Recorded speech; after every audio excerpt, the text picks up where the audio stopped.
नमस्कार, मैं हूं शुभम चतुर्वेदी और आज हमारे रूम में हमारे साथ हैं हमारे प्रिय मित्र और भाई डॉक्टर शुभेंदु यादव। तो बहुत बहुत स्वागत है शुभेंदु यादव जी आपका। बहुत बहुत धन्यवाद भैया। आज भोपाल से भैया जैसे ही घर आए तो हमने कहा कि सीधे घर ही चले आओ, तो भैया से मुलाकात हुई। तो भैया आप भोपाल जैसे ही पहुंचे जी, तो आपने कैसे यहाँ सोशल मीडिया प्लेटफॉर्म यूट्यूब पर आए, फिर फेसबुक पर आए ब्लॉगर शिबू के रूप में, ब्लॉगर हब के रूप में।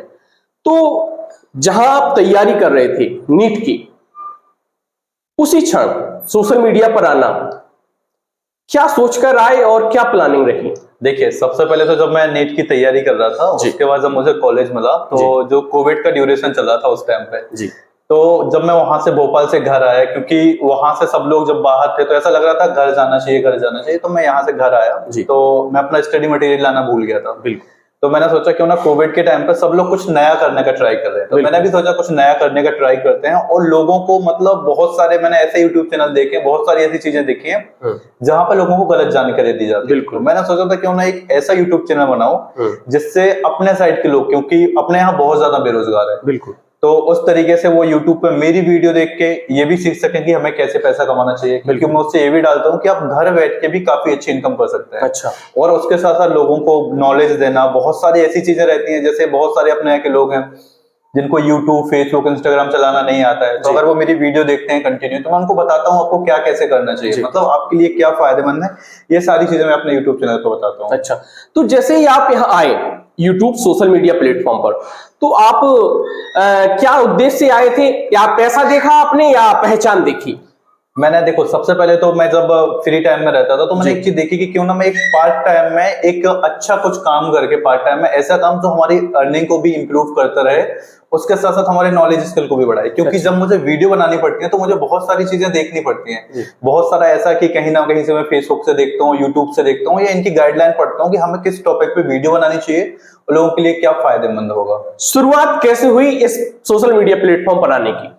शुरुआत तो वही वो जो मैंने आपको बताया, कोविड का टाइम था, तो मैंने उससे पहले भी जब मैं ग्वालियर में नीट की प्रिपरेशन कर रहा था जी, तो मैंने वहां पे एक दो चैनल बनाए। लेकिन प्रॉब्लम क्या थी, हमें इतना नॉलेज नहीं था, हमें पता नहीं था हमें क्या कैसे यूट्यूब पे वर्क करना है, तो मैं उस पर कुछ भी डालता रहता था। अच्छा। तो वो मेरा चैनल जो कम्युनिटी गाइडलाइन आ गई थी, एक दो गाइडलाइन आके वो चैनल बंद हो गया था। फिर मैंने यूट्यूब का टोटल बंद किया कि अब नहीं बनाना है। अच्छा, जब कोविड का टाइम चल रहा था तब उसके थोड़े ही टाइम पहले टिकटॉक था, तो टिकटॉक पर थे या देखते रहते थे, रील खिसकाते रहते थे? मैंने एक दो बार इंस्टॉल किया था, मतलब एक दो बार ही उस पे कुछ वीडियो डाले थे, लेकिन मुझे ऐसा लगा था कि इस पे मतलब मैं लोगों को कुछ नया नहीं बता सकता हूँ या फिर कुछ अपने फायदे का नहीं कर सकता हूँ, इसीलिए मैंने कोई ज्यादा प्लेटफॉर्म यूज नहीं किया। अच्छा, इसीलिए मैं सीधा यूट्यूब पे। अच्छा, जैसे मान लो आपने इलेक्ट्रॉनिक्स नॉलेज को चुना, जैसे आप बताते हैं कि इंस्टाग्राम से पैसा कैसे कमाएं, इंस्टाग्राम में कौन कौन सी त्रुटियां हैं, इनसे दूर रहना चाहिए, चैनल हैक हो जाता है तो उसे कैसे बचा जाए, तो आपने इस लाइन को चुना, अन्य लाइन को न चुनकर, ऐसा क्यों?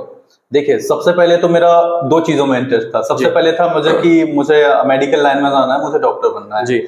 सेकंड चीज मेरी ये थी, कंप्यूटर के बारे में जितना मुझे सीखने को मिलता था ना, उतना मैं सीखने की कोशिश करता था जी।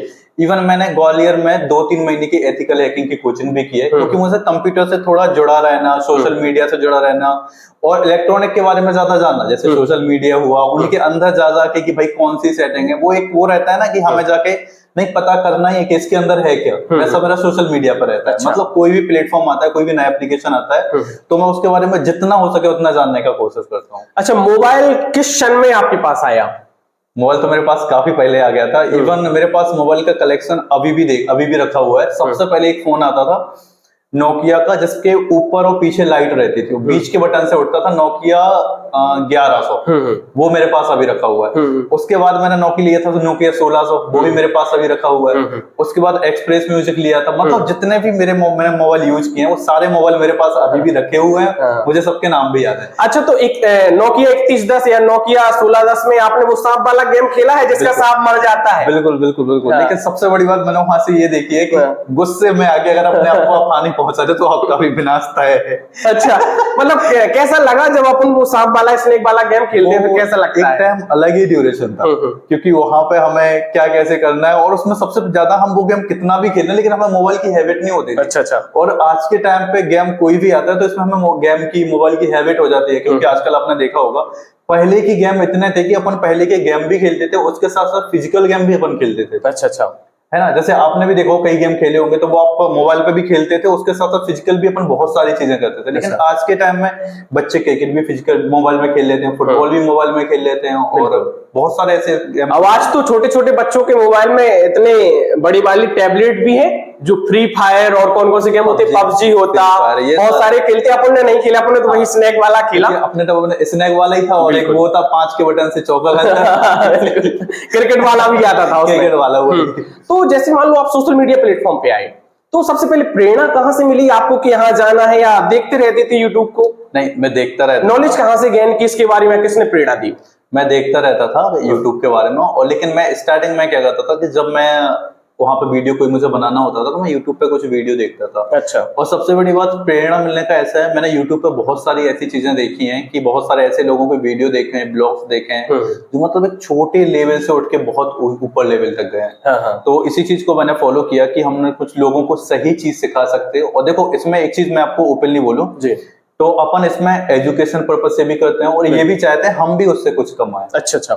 तो जैसे मान लो यहाँ ज्यादातर लोग, आप जानते ही हैं, मैं भी जानता हूँ कि अर्निंग करने ही सभी लोग आते हैं। जैसे आज छोटे छोटे जो क्षेत्रों से लोग आए हैं, लड़के आए हैं, तो उन्हें एक सोशल मीडिया से प्लेटफॉर्म भी मिला, जो उनकी प्रतिभाएं थी वो निखर कर आई हैं और वो वर्क कर रहे हैं, वो पैसा भी अर्न कर रहे हैं।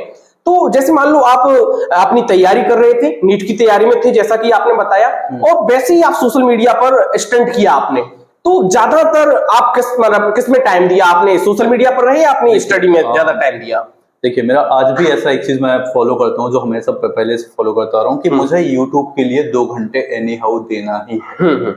भले मैं रात में 12 बजे तो भले 10 बजे, लेकिन हाँ कई बार बीच में ऐसा शेड्यूल हुआ है कि मैं नहीं टाइम दे पाता था। पता चला 6-6, 7-7 महीने मैंने यूट्यूब पे कोई वीडियो नहीं डाली है। उस वजह से कंटिन्यू कॉलेज का चल रहा है, कॉलेज का इतना प्रेशर है, क्योंकि मेडिकल कॉलेज है, तो आप ऐसा भी नहीं है कि ये टॉपिक स्किप कर दिया तो हम इसको कल कर देंगे। आज का टॉपिक आपको आज ही कंप्लीट करना है। तो यूट्यूब पर कौन से नाम से चैनल है आपका? यूट्यूब पे मेरा शिबू नागल नाम के चैनल है, जिसपे मैं बताता हूँ कैसे आपको अर्निंग करना है, फेसबुक से रिलेटेड, इंस्टाग्राम से, यूट्यूब पे कैसे आपको चैनल बनाना है। सारी वीडियो मैं अपने चैनल पे अपलोड करके रखा हूँ, और जितनी भी वीडियो मैंने बनाई है बिल्कुल 100% ऐसी बनाई है कि आप अगर वीडियो देखेंगे तो आप उससे बहुत अच्छी नॉलेज ले सकते हैं। अच्छा, और तो इजी लैंग्वेज में। आपको बता दें आपकी जानकारी के लिए कि शिबू नागल यानी कि डॉक्टर शिवेंद्र यादव छोटे से ग्राम खरगापुर तहसील के धनेरा से निकले हैं, जो लगभग कितनी जनसंख्या होगी ग्राम की? 1200। तो हम सभी जो दोनों बच्चे हैं बुंदेलखंड के छोटे से एरिया से आते हैं। बुंदेलखंडी कौन से शब्द आपको सबसे अच्छे लगते हैं? अरे बुंदेलखंड का तो मत पूछो, क्या कर रहे थे। अच्छा। और कुछ शब्द कैसे? कई बार भोपाल में भी जैसे कोई बाहर खड़ा हो या कुछ भी, अरे होता है क्या कर रहे थे ऐसा। मतलब वो भी जब मैं ओट में हॉस्पिटल में जब भी मैं ये चीज बोलता हूँ, होता है क्या कर रहे थे आप, तो मतलब लोग देखते हैं कि भाई बोल क्या रहे हो, तो मतलब फिर उन्हें एक्सप्लेन करो कि ये हमारे बुंदेलखंड का वर्ड है।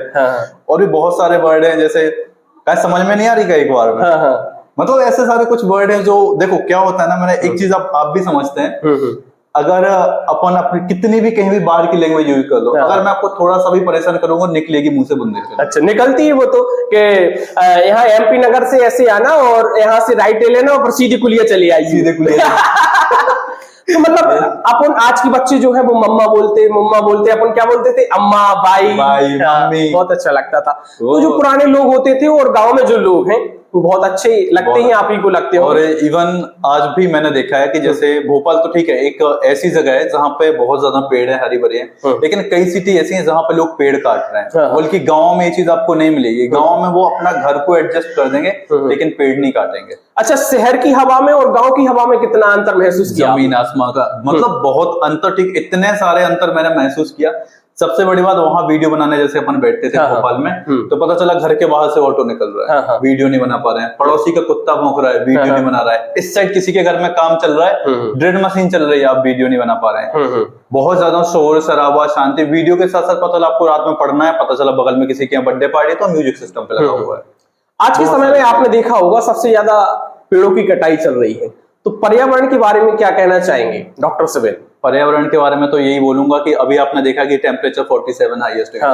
उसकी वजह यही थी कि लोगों ने पेड़ काट के एसी लगाए। तो आपको फ्रेश ऑक्सीजन नहीं चाहिए, ऐसा मानना है कि एक पेड़ 40 AC के बराबर हवा देता है और अच्छा। ठंडक देता है ना। हम लोग क्या कर रहे हैं, पेड़ काट रहे हैं किस चक्कर में, अपनी सुख सुविधाओं के चक्कर में। जो टेम्परेचर बढ़ा है उसी की वजह से बढ़ा है, क्योंकि आप कहीं ना कहीं ऑक्सीजन की कमी कर रहे हैं। और धीरे धीरे अगर यही सब चलता रहा तो ओजोन परत इतनी ज्यादा डैमेज हो जाएगी कि एक टाइम पे आपकी जो रेज निकलेंगी वो बहुत ज्यादा कैंसरस और हानिकारक होने वाली है लोगों के लिए। अच्छा अच्छा। तो जो शिवेंद्र हैं, उन्हें गाने का या डांस का इसमें जो लाइन है, कुछ शौक है क्या? नहीं, देखिए ये चीज मुझसे कॉलेज में भी पूछी गई थी। जब फर्स्ट ईयर में रैगिंग होती है तो सबसे पूछा गया था कि भैया आपको क्या इंटरेस्ट, तो लोगों ने बोला हमें डांसिंग है, सिंगिंग है। तो उन्होंने बोला ठीक है आप खुद से गाओ और खुद से डांस करो। मुझसे भी बोला गया था, क्योंकि जो आपकी हॉबी आपको परफॉर्म करना है वहाँ, मुझसे भी बोला गया था। तो मैंने बोल दिया था मेरी क्रिकेट है और स्विमिंग है। अच्छा। आप क्लास में दोनों ही नहीं करवा सकते, तो क्रिकेट खिलवा सकते हैं, बिल्कुल। ना स्विमिंग है।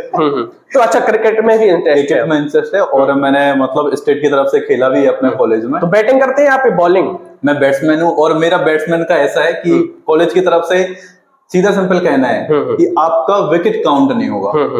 मतलब वहां 11 प्लेयर होते हैं, तो वहां 10 प्लेयर काउंट होंगे, मैं काउंट नहीं होऊंगा। मैं इसलिए काउंट नहीं होऊंगा, उनका मानना है कि आपको स्ट्राइक पे जाके ओनली हिट कर रहे हैं, डिफेंस का हमारा काम नहीं था। यदि शिवेंद्र यादव से पूछा जाए कि वो राष्ट्रीय जो दल है, नेतागण है, उनमें से सबसे अच्छी पर्सनालिटी किसकी लगी और क्यों?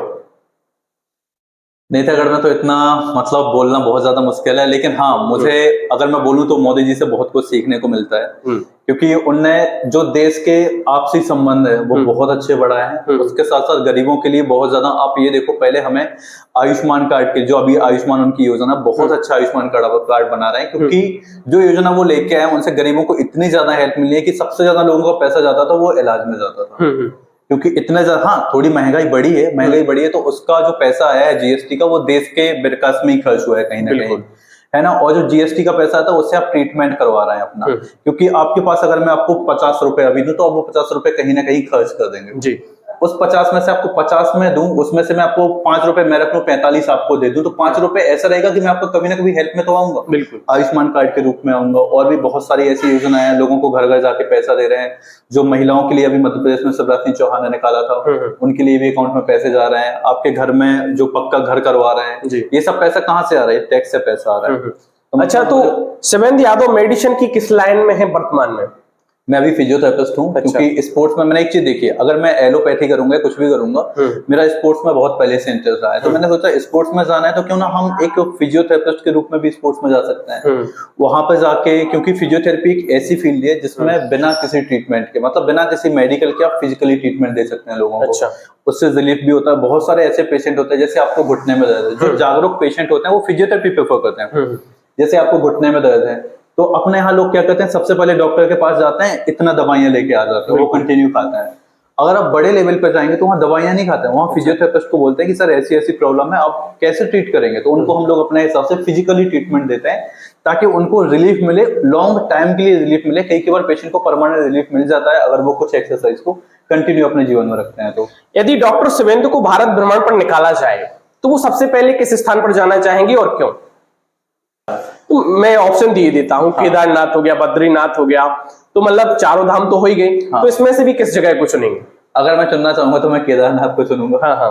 वहां पे, क्योंकि देखो मेरा एक मानना है कि वहां पे कुछ तो है, क्योंकि बहुत सारी ऐसी वहां पे आपदाएं भी घटी हैं, फिर भी वो भीड़ वहां पे कंटिन्यू है। मतलब कोई शक्ति तो है वहां पे जो लोगों को खींच रही है। हाँ हाँ। और सबसे बड़ी बात, जब तक वो बुलावा वहां से नहीं आएगा तब तक नहीं जा सकता। हाँ। कहीं का भी हो। अपन उज्जैन का कितनी बार प्लान कर चुके हैं, लेकिन बुलावा अपना हो सकता है 2 तारीख को आया। बिल्कुल। इसीलिए अपन 2 तारीख का प्लान कर, मतलब प्री प्लानिंग भी बता दी है शिवेंद्र ने। तो जैसे मान लो आप अपना क्षेत्र है, टीकमगढ़ जिला है, तो यहाँ कौन सा मंदिर है या कौन सा तीर्थ स्थल है जिसको आपको, मतलब जिसने आपको सबसे ज्यादा प्रभावित किया है? अपने यहाँ की जो कालका माता है जी, मैं कहीं भी जाता हूँ मेरे पास इतनी भभूति, मतलब डिब्बे में उनकी भभूति रहती है। इवन मुझे कभी भी ऐसा लगता है कि आज अच्छा नहीं लग रहा है, अंदर से मन खराब है या कुछ भी प्रॉब्लम आती है, तो मैं भभूति लगा लेता हूँ और अपने रूम के कोनों में भी थोड़ी थोड़ी डाल देता हूँ। उसके बाद जो मुझे मतलब बहुत अच्छा अंदर से फील होता है, और कहीं ना कहीं माता रानी को, जैसे मैं भोपाल रहता हूँ तो वहां से मतलब कहीं ना कहीं ऐसा नहीं है कि भगवान को आप मंदिर जाके ही मानना पड़ेगा। अब जहां पे दिल से पुकारेंगे माता रानी वहां आते हैं। कई बार मेरे साथ बहुत ऐसी घटनाएं घटी हैं जो मैं अभी नहीं बता सकता हूँ, और मैंने वहां पर माता रानी का नाम लिया और सब कुछ शांत हो गया। इवन मेरे साथ बहुत कुछ ऐसा, कुछ चीजें हॉरेबल भी हुई हैं, लोग बोलते हैं नहीं हुआ है, लोग मतलब मैंने अपने पापा को बताया, सब कुछ बताया, तो पापा का एक ही मानना रहता था कि जाके माता रानी की भभूति लगा लो और उनके कोनों कोनों में डाल दो। मैं वही करता था, सारी चीजें सॉल्व हो जाती थी। अच्छा, तो मतलब शक्ति के रूप में आपने महसूस किया है कि जो कालका माता है उन्हें पुकारने पर वो आती हैं या अपनी मदद करती हैं? बिल्कुल किया है। हाँ हाँ। मतलब तो एज ए डॉक्टर आप इन सब चीजों में कितना विश्वास रखते हैं? जैसे मान लो आजकल आपने देखा होगा कितने धाम, कितने सरकार और कितने दरबार चल रहे हैं, तो आप एक डॉक्टर के रूप में कहां देखते हैं इन सब चीजों को, और एक डॉक्टरी लाइन को कहां देखते हैं?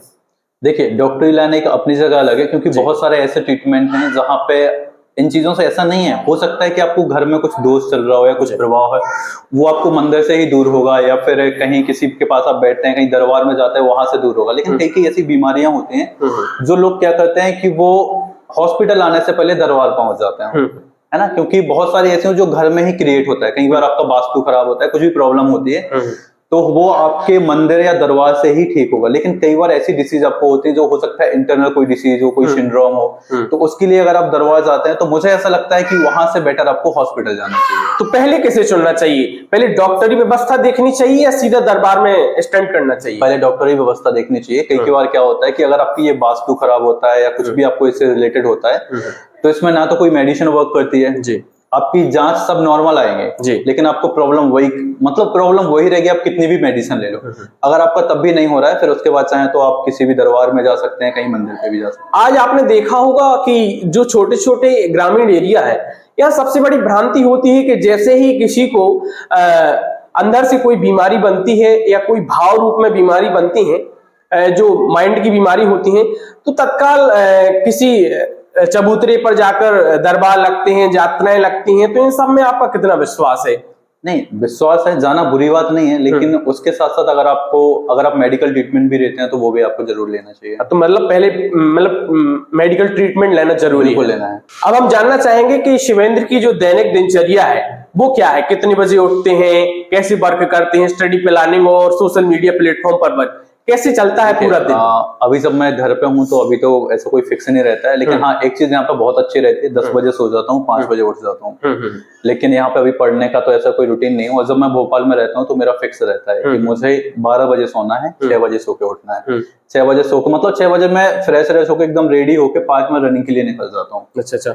1 घंटे फिक्स रनिंग करता हूँ, वहां से आया, नहाया धोया, थोड़ी बहुत अगरबत्ती वगैरह लगाई भगवान जी को, उसके बाद अपना पेशेंट देखने चला गया। फिर आता हूँ मैं 10 बजे, 10 बजे से क्लिनिक चला गया। एक क्लिनिक मैंने 2 घंटे के लिए ज्वाइन करके रखा है। 10 से 12 साढ़े 12 तक वो क्लिनिक रहा। उसके बाद फिर 2 पेशेंट की होम विजिट रहती है, तो होम विजिट पे फिर जाता हूँ। उसके बाद वहां से आया, फिर वही खाने पीने का अपना शेड्यूल देखा, खाना वगैरह खाया। लेकिन मैं बिना ब्रेकफास्ट के घर से बाहर नहीं निकलता हूँ। अच्छा, ये मेरा फिक्स है। अगर मैं घर से बाहर निकलूंगा तो मुझे 8 बजे एनी हाउ कुछ चाहिए ही चाहिए। अगर मैं कुछ ना खा के आऊं तो मुझे पूरे दिन जुकाम बना रहेगा। अच्छा। अब ये नहीं पता ये क्यों है, लेकिन अगर मैंने 8 बजे तक कुछ नहीं खाया तो मेरी तबीयत बिगड़नी है। अच्छा, तो ध्यान योग वगैरह करते हैं शिवेंद्र जी की? नहीं करता हूँ, मैं योग करता हूँ। और योग में ऐसा नहीं है कि पहले मतलब बहुत से पहले से करता आ रहा हूँ, नहीं। जब मेरे बाल वाइट होने लगे थे बहुत ज्यादा, तब मैंने योग किया था, योग किया, रनिंग किया। और जो एक बोलते हैं ना कि ब्रह्मस्थ वो कौन सा जीवन होता है, वो मैंने बिल्कुल बहुत तरीके से फॉलो किया है। और मैं काफी योग कर रहा हूँ अभी फिलहाल में। मैं योग भी करता हूँ। जैसे मेरे, अब मानोगे नहीं, मेरी बियर्ड के बाल, मेरे सिर के बाल बहुत ज्यादा सफेद होने लगे थे। मैंने योग किया और उसके साथ मेडिटेशन किया, रनिंग किया और सुबह की दिनचर्या, मतलब डेली रूटीन फिक्स कर दिया अपना। तो अब मैं बहुत अच्छा हूँ, मतलब मेरे बाल भी धीरे धीरे फिर से ब्लैक होना स्टार्ट हो गए। अच्छा, तो बताना चाहेंगे कैसे आपने अपने बाल तो ब्लैक किए ही, दर्शकों को भी बता दीजिए, क्योंकि आज बाल झड़ने की समस्या और बाल सफेद होने की समस्या सबसे ज्यादा है लोगों को। देखो, लोगों की ये खुद की गलती की वजह से होता है, कहीं ना कहीं ये मेरी की गलती की वजह से हुआ है। मेरे साथ क्या होता था कि पता चला जिस दिन कोई काम ना हो, उस दिन मैं 10 बजे तक डला रहा हूँ। ना ब्रेकफास्ट मैंने किया, कुछ भी नहीं किया। मतलब बल्कि एक साइंटिफिक रीजन है कि आपको 8 बजे तक कुछ ना कुछ खा लेना है। अच्छा, है ना। और मैं क्या करता था, पता चला 12 1 2 बज गए। और आजकल का डेली मतलब लोगों का रूटीन भी ये होगा, अगर वो घर से बाहर है और छुट्टी है तो पता चला पूरी रात जगते हैं, पूरे दिन सोते हैं। ये चीज बहुत गलत है। अब अगर आप नेचर के अगेंस्ट जाएंगे तो आपको इसके दुष्प्रभाव तो भुगतने पड़ेंगे। अच्छा, एक स्वस्थ दिनचर्या के लिए क्या करना चाहिए, कितने बजे सोना चाहिए, ब्रेकफास्ट में कौन कौन सी चीजें लेना चाहिए, थोड़ा बता दीजिए। देखिए, अगर आपको एक स्वस्थ दिनचर्या चाहिए कि देखो, सबसे पहले आपको क्या करना है कि सूर्योदय से पहले आपको उठना है, क्योंकि ये माना जाता है कि वो एक ब्रह्म मुहूर्त होता है जो अच्छा। आप करते हैं, है ना। उससे पहले आप उठें, और ऐसा नहीं है कि डेली के 15-20 मिनट आपको अपने लिए निकालना है। मैं डेली 1 घंटे रनिंग करता हूँ, आप नहीं कर पा रहे हैं कोई बात नहीं, आप अपने लिए कुछ 20 मिनट तो निकाल सकते हैं। हल्की फुल्की एक्सरसाइज, स्ट्रेचिंग, सूर्य नमस्कार, ये तो आपको जरूर करना है। इसके साथ साथ कुछ जो योगासन रहते हैं, जैसे कपालभाति हुआ, अनुलोम विलोम हुआ, ब्राह्मणी हुआ, ये 3 स्किप मत करना। आप कुछ भी करो या ना करो, अगर आपको स्वस्थ रहना तो ये 3 चीजें, अच्छा, ये 3 योग आप जरूर अपने जीवन में करना। आजकल हमने देखा है कि शादियों में बफर वाला सिस्टम बहुत चल रहा है, तो इसमें आप कैसा महसूस करते हैं और क्या सोचते हैं इसके प्रति? देखिए, इसमें मैं अपने उसमें माना जाता है कि भोजन को एक भगवान का ही दर्जा दिया जाता है। बिल्कुल। अगर आप उनको जूते वगैरह पहन के ग्रहण करेंगे या फिर कोई भी अवस्था में ग्रहण करेंगे, तो कहीं ना कहीं से उनका अपमान होगा। जब अगर आप अन्न का अपमान होते हैं, तो फिर आपका अपमान तो। आप कैसे भोजन में सहज महसूस करते हैं, बैठ के या बफर वाले? बैठ के। तो शादियों में कैसा खाना व्यवस्थित होना चाहिए, बफर वाला चलना चाहिए या बैठ के भोजन? बफर वाला जो मेरे हिसाब से मानना है बिल्कुल गलत है। और उसमें एक चीज और, उसका कंसेप्ट मैं आपको बताता हूँ बफर वाले सिस्टम का, जहां तक मैंने समझा है। आप कहीं भी बफर में जाते हैं तो आपको इतनी हैवी प्लेट दी जाती है कि आप उसमें कैरी नहीं कर पाते हैं हाथ में। आपको ऐसा लगता है बहुत ज्यादा प्लेट भी हैवी है, उसके ऊपर से आप खाना रख लेते हैं, तो आपको पेट नहीं भरता है, बस आपके हाथ में दर्द होना पड़ता है, जिसकी वजह से आपको प्लेट रखनी पड़ती है। अच्छा, आपने बुंदेलखंडी व्यंजन खाए होंगे, महसूस किए होंगे, उनका स्वाद भी महसूस किया होगा, तो सबसे ज्यादा बुंदेलखंडी व्यंजन आपको कौन सा रास आता है? दही बड़ा। दही बड़ा जो कि अब विलुप्त होता है। अच्छा, तो उसको लाना जरूरी है। मैंने देखा भी एक दो जगह अब शुरुआत हो रही है, आपके ही घर से शुरुआत हुई है। मैंने खाया भी। तो आप कौन सा व्यंजन सबसे ज्यादा, दही बड़ा, महसूस करते हैं? अच्छा, तो मतलब और कौन कौन सी, जैसे मान लो सब्जी में मैं जानना चाहूँ किस व्यक्ति को कौन सी सब्जी सबसे अच्छी लगती है, तो कौन सी सब्जी वो रहेगी? देखिए, अगर सब्जी का देखा जाए तो मुझे भिंडी करेला और उसके अलावा मुरार। अच्छा, ये 3 सब्जी मुझे सबसे अच्छी लगती है। मुरार यानी कि कमल ककड़ी जो तालाब में होती है, उसी को हमारे यहाँ मुरार कहते हैं, और कहीं कहीं उसे कमल ककड़ी भी कहते हैं। तो ये सब्जियां पसंद है? ये सब्जियां मुझे बहुत अच्छी लगती है। और रोटी और सब्जी, यदि दो आपके साथ, मतलब रोटी और पूरी, सॉरी, यदि आए तो आप किसे चुनेंगे, रोटी को या पूरी को? मैं रोटी को चुनूंगा, लेकिन उसमें घी अच्छा थोड़ा लगाना चाहिए। घी उसमें थोड़ा ज्यादा। और कड़ी के बारे में क्या विचार है? कड़ी की तो बात ही अलग है। मतलब कड़ी का भोपाल में मिलना अपने लिए अपने आप में एक सौभाग्य की बात होती है कि अरे यार, कड़ी मतलब बहुत मुश्किल से मिलती है वहां पे। और मैंने देखा जो स्वाद अपने यहाँ के भोजन में वहां के भोजन में उतना नहीं होता है। जैसे मान लो हम आप बाहर रहते हैं, तो जो होटलों से खाना आता है और जो घर पे खाना होता है, इसमें कितना अंतर है और कैसा महसूस करते हैं? मैं इतने टाइम से बाहर रह रहा हूँ, मैंने होटल का भी खाया, मैंने टिफिन का भी खाया, लेकिन अब स्थिति ऐसी है, मैं 3 साल से खाना खुद ही बना रहा हूँ। खुद बनाता हूँ, फिर खाता हूँ, क्योंकि बाहर का खाना कहीं ना कहीं आपकी बॉडी को भी बहुत ज्यादा नुकसान करता है।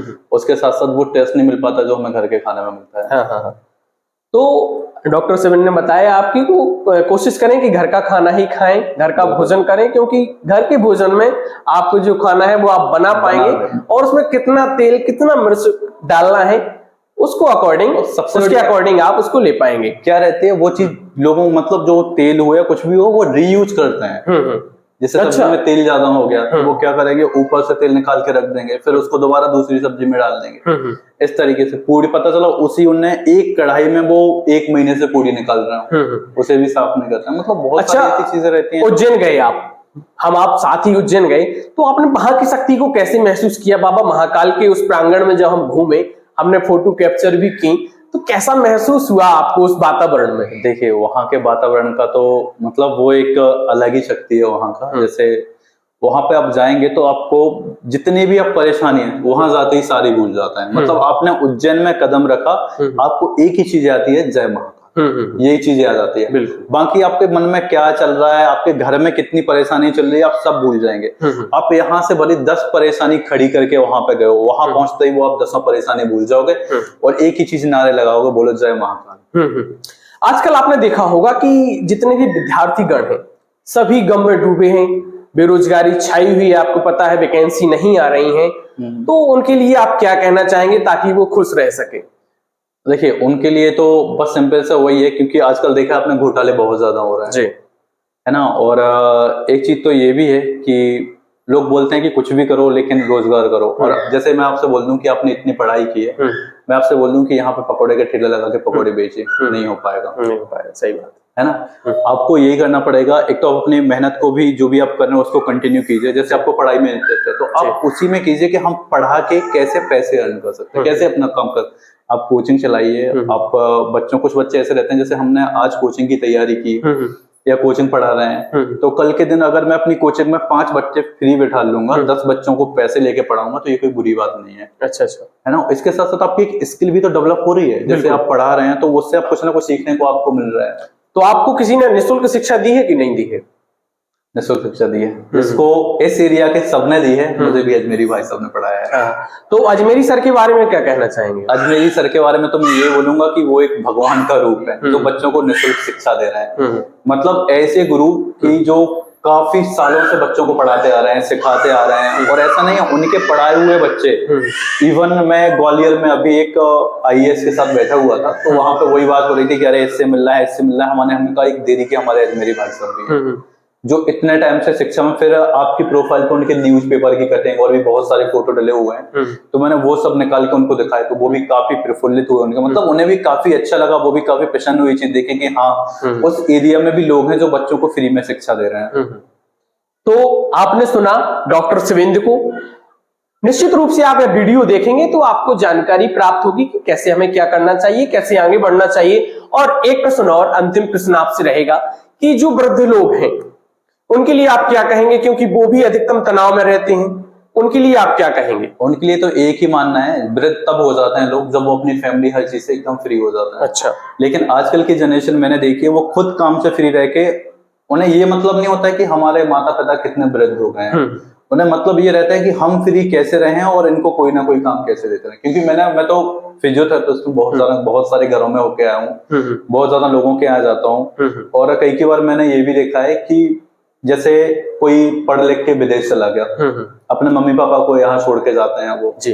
तो जैसे मैं एक फैमिली में जाता था, तो वहां पे मैं उस अंकल के यहाँ सैटरडे को गया सुबह, फिर मैं संडे नहीं गया, मंडे शाम को गया। सुबह मैं कहीं बिजी हो गया तो शाम को गया, तो उन्होंने मुझसे बोला कि बेटा और आज एक्सरसाइज मत कराना, मैंने सैटरडे और संडे कुछ खाया नहीं है। अच्छा। क्यों नहीं खाया? क्योंकि उनकी बाई नहीं आई।